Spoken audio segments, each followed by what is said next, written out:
24 Ocak'ta Kanada Muhafazakar Partisi'nin Gölge Dışişleri Bakanı Michelle Chong ve Muhafazakar Parti'nin Uluslararası Kalkınma ve İnsan Hakları Dairesi'nin Gölge Bakanı Garnet Gunes, Çin Komünist Partisi'nin Uygur Müslüman grubuna yönelik soykırım suçunu onaylayan ortak bir açıklama yaptı.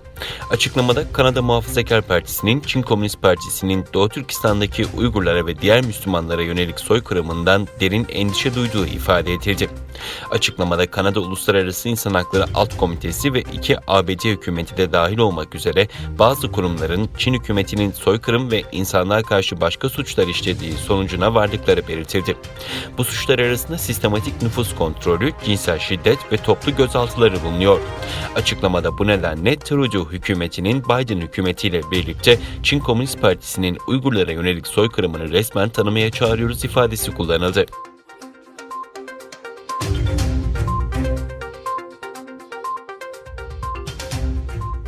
İngiltere'de Yahudi toplumunun ileri gelenleri Pekin'in Uygurlara yönelik baskıcı uygulamalarına son vermesi için İngiliz hükümetine baskı yapıyor. İngiltere Yahudi Temsilciler Kurulu Başkanı Başbakan Boris Johnson'a yazdığı mektupta "Biz Yahudi topluluğu Holocaust'la karşılaştırmalara her zaman tereddüt ediyoruz. Ancak şu an Çin'de yaşananlarla 1930 ve 1940'larda Nazi Almanyası'nda olanlar arasında benzerlikler var" dedi. Guardian'ın aktardığına göre Yahudi örgütü Uygurlara yapılan uygulamaların günümüzün en büyük hak ihlali olduğu görüşünde. Yahudi İnsan Hakları Örgütü olan Riynikassin, Doğu Türkistan'da Uygurların ve diğer azınlıkların kamplarda tutulmasına dikkat çekmek amacıyla Holocaust Anma Günü vesilesiyle dinler arası diyalog etkinliğine ev sahipliği yapacak.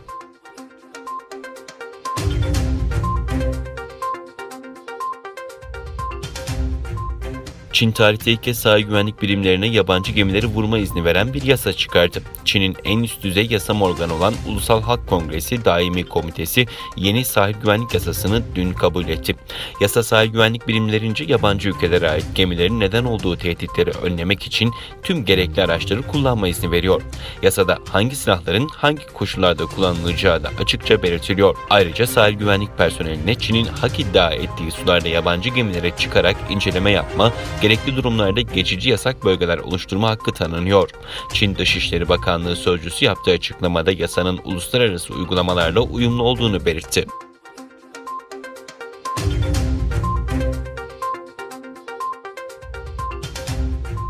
ABD ile Çin arasındaki Tayvan gerginliği tırmanıyor. Çin'in savaş uçaklarını adanın yakınında uçurması üzerine Tayvan'a desteğini yineleyen ABD, bir uçak gemisi grubunu da Güney Çin Denizi'ne gönderdi.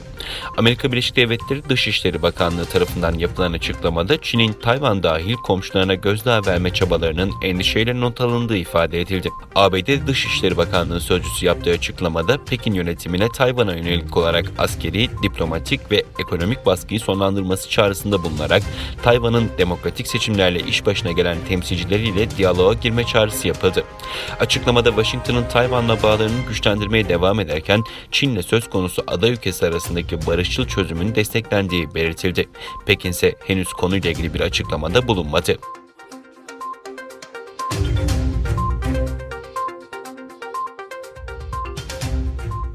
Interpol'ün en çok arananlar listesinde bulunan ve Asya'nın El Chapo'su olarak anılan Çin kökenli Kanadalı uyuşturucu baronu Tessie Chi Lop Amsterdam'da gözaltına alındı.